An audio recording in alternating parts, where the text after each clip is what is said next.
እኔ ይሄንን መቀበል አልችልም። ቃል እኮ ለዘመናት የጠፋችብኝ ልጄ እኮ ናት።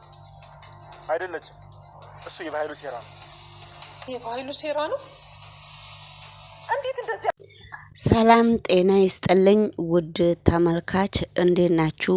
ደህና ናችሁ ወይ? ሁሉ ሰላም፣ ሁሉ መልካም ነው፣ እግዚአብሔር ይመስገን። እኔ በጣም ደህና ነኝ።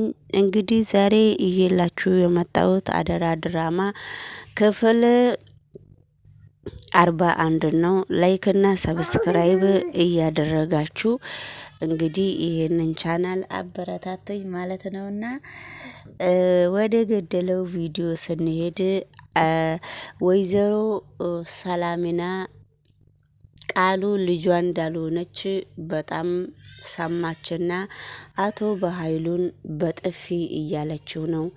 አቶ በኃይሉን እኔ ደህና ወንድሜ መስለከኝ ነበረና እንዴት እንደዚህ ነገር ታደርጋለህ? ያንተ ትልቁ ችግር ኬት ነው? ወዴት ነው? ምክንያትክስ እንዴት ነው ብላ ስትጠይቀው ነበረ። ነገር ግን ነገሮቹ በጣም ከበድበድ ሲሉ ቃልዬም ጉዴ ፈላ፣ ወይኔ ጉዴ ፈላ፣ አወቀችብኝ።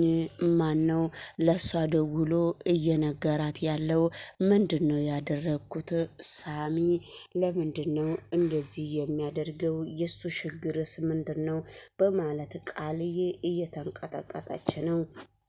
እኔ ይሄ ዝም ብሎ ነው እያባበለኝ ያለው እንጂ ለምንድነው እኔ እህቱን እንደዚህ የሚያደርገኝ? የሱ ችግርስ ምንድነው? ብላ በጣም ብቻዋን እያወራች ነበረ። ብቻዋን ብታወራም በር ላይ ቆማ በየአንዳንዱ ነገሮቹን በጣም እያዳመጠች ነው። በመካከሉ አቶ በኃይሉ እየሮጠ ሲመጣ ነበረ። አቶ በኃይሉ እየሮጠ ከመጣ በኋላም እንዴት እንደዚህ ታረገኛለህ? ችግርህ ምንድነው? አንተ ወንድምህ አይደለም ወይ? ወንድምህ እስከሆንኩ ድረስ እህትና ወንድም እስከሆን ድረስ እንዴት እንደዛ አይነት ነገር ታደርጋለህ? ያንተ ችግርስ ምንድነው? ብሎ ሲያነጋግራት ነበረ። እንግዲህ ችግሬ ምን እንደሆነማ አንተውም ታቅ ነበረ። ነገሮቹን ለምንድነው እስካሁን ድረስ የእናትና የአባታችን መሬት አብረን እንካፈላለን ብለን እየተደማመጥን ነበረ። አብረን እንካፈላለን። እኔ መቼ ሌላ ሰው ታመጣብኛለህ ብዬ አስቤ አውቃለሁ። ሌላ ሰው ለምንድነው እያስገባከው? እኛ መካከል እች ልጅሽ ነች ብላ ባታመጣት ኖሮም እኮ እኔ ንብረትህን የእናትና የአባታችንን ንብረት አብረን እንካፈላለን ብዬህ ነበረ። ነገር ግን ለምንድነው ነገሮቹን እንደዚህ ያምታታከው? በጣም ነው የማዝንብህ። ያንተ ችግርስ ምንድነው? በሚል ሁኔታ እንግዲህ በጣም አቶ በኃይሉን በጥፊ በጣም አጦዘችው። እኔ እንደዚህ አልመሰልኩህም፣ አልመሰልሽኝም ነበረ እየተባባሉ ነው። እንግዲህ ውድ ተመልካች ወይዘሮ ሰላሚና በጣም እንዳዘነችና በጣም በሁሉም ነገር እንዳፈረች፣ በጣም ወንድሜም እንዴት እንደዚህ ያረገኛል በማለት በጣም እንዳዘነች ሁላችንም አብረን እያየን ነው። ስልክ ደውሎም ሳሚም ጥሩ አላደረገም። ሳሚ ለአቶ በኃይሉ ብሎ የአቶ በኃይሉ ስልክ መስሎት ነው እንግዲህ በጣም ሁሉንም ነገር ለወይዘሮ ሰላሚና የነገረው። እሱ እንግዲህ ስልክ እየደወለው ማን ጋር እንደመሰለው አቶ በኃይሉ ጋር እየደወለ መስሎት ነውና በስተመጨረሻ ላይም በጣም ነው ራሱም የደነገጠው። ነገር ግን ቢደነግጥም ባይደነግጥም ነገሮቹ በጣም ከባድ እስከሆኑበት እንግዲህ አቶ በኃይሉም በጥፊ ብለዋለች እህቱ።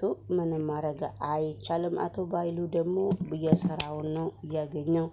ወደ ቀጠለው ቪዲዮ እንግዲህ አብረን ስንሄድ ውድ የቻናሌ ቤተሰቦች ቃል ኪዳንና ማነው እቺ ማነች ወይዘሮ ገነትና የገነት ጎረቤት ዳግምና ቃልዬ አብረው ተሰባስበው ቁጭ ባሉበት እሷ እንዴት ዋላችሁ ወይም እንዴት አመሻችሁ ብላ እየሮጠች ስትመጣ ነበረ። እየሮጠች እሷ ከመጣች በኋላ እንዴት ዳግም ደግሞ እች ሴትዮ ላንቺ ጥሩ አይደለችም፣ ጥሩ ጓደኛ መስላ በጣም መጥፎ ሰው ነች። ምን ልትሰራ ነው እዚህ ቤት የመጣችው? የእሷ ችግርስ ምንድን ነው? ስለዚህ እች ሴትዮ ከዚህ ቤት መውጣት አለባት ብሎ ዳግም ሲናገር ነበረ። ዳግም ምን ሆነህ ነው? ለምንድን ነው ሴትይቷን እንደዚህ የምታረጋት? ንጹህ ጎረቤቴ ከሆነች የልቤን ከሷ ጋራ የማወራና የምደሰትበት ልቤን የምነግራት ሴት ነች እኮ ዳግም። ምን ሆነህ ነው ብላ ዳግምን እናቱ ስትጠይቀው ነበረ። ዳግም እናቱ ከጠየቀችው በኋላ እናቱ ዳግምን ባለፈውም በጥፊ እናቴ ነገሮቹን ሳታነጋግሪ ነው በጥፊ እየመታሽኝ ያለሽው፣ ነገሮቹን ተረጋጊ ሲላት ነበረ። ነገር ግን በስተመጨረሻ ላይ ዳግም እንደተናገረው ነገሮቹ በጣም ከባድ እየሆኑ ነበረ። ስለዚህ በስተመጨረሻ ላይ ዳግምም እየጎተታት ሊያወጣ ስል በስተመጨረሻ ላይ እኔ እኮ ባለፈው ከአቶ በኃይሉ ጋራ ስታወራ ቆማ አይቻት ነበረ ብሎ ሲናገር እናትይቷ ፌንት ነቀለች። እሷ ፌንት ስትነቅል ዝም ብላ ነበረ እየቆመች ያለችው ነበረ። ነገር ግን ብትቆምም ባትቆምም ሴትይቷ ወሬዋን ልታቋርጥ አልቻለችም። ሴትይቷ ወሬዋን ዝም ብላ እያወራች ነበረ። ነገር ግን እንደዛ ቢሆንም ነገሮቹ በጣም ከባድ እስከሚሆኑባት ድረስ ስትደርስ ነበረ። ስለዚህ እንግዲህ በመካከሉ ፌንት ነቀለች። በመካከሉ ብሌንም አንቺ ምን ፈልገሽ ነው እዚህ ቤት የምትመላለሽው ብላ ብሌንም ስትጠይቃት ነበረ። ብሌንም ጠየቀቻትም አልጠየቀቻትም ብሌንም ሁሉም ነገር በጣም ከባድ እስከሆነ ድረስ ሁሉም ነገር በጣም ችግር ስለሆነ የብሌን እናትም ስለወደቀች በስተመጨረሻ ላይ ሴትይቷ ዳግም እጇን ይዞ እስከማወጣት ድረስ ዳግም እንግዲህ ወደ ውጪ ዳግም ጎትቶ አስወጥቷትም አሁንም ስልክ እየደወለች ለምንድን ነው እንደዚህ የሆነው እያለች ነው። ነገሮቹ ዳግም ነገሩ ያልገባህ ነገር አለ። እናትህ በጣም የደበቀችህ ነገር እስካለ ድረስ እናትህ በጣም መጥፎ ሰው ነች። እናትህ የገደላትን አባትህን የገደለውን ሰው በጣም እየደበቀችህ እስከሆነ ድረስ ስለዚህ ነገሮቹ በጣም ከባድ እየሆኑብህ ነው ዳግም። ምክንያቱም ለምንድን ነው ዝም እናትህን የምትለው በሚል ሁኔታ እንግዲህ ለዳግም ነግረዋለች። እናቴ ከዚች ሴትዮ የምሰማው ነገርስ ምንድን ነው ብሎ ዳግም እናቱን እየጠየቃት ነውና እንግዲህ ጠየቃትም አልጠየቃትም ነገሮቹ እውነትም ውሸትም ሊሆኑ ይችላል። ሴትይቷ ግን በጣም እየተመላለሰች በጣም ብዙ ነገሮች እያደረገች ነው። ብዙ ነገሮች የምታደርገውን ነገር በጣም ከባድ ነው። ሴትይቷን ጥሩ ሰው ሆና ጥሩ እንደ ወንድ እሱን አይተው እንግዲህ ሴትይቷን በጣም በተለያየ መንገድ የዳግምን እናት በጣም እያዋራቻት ነበረ።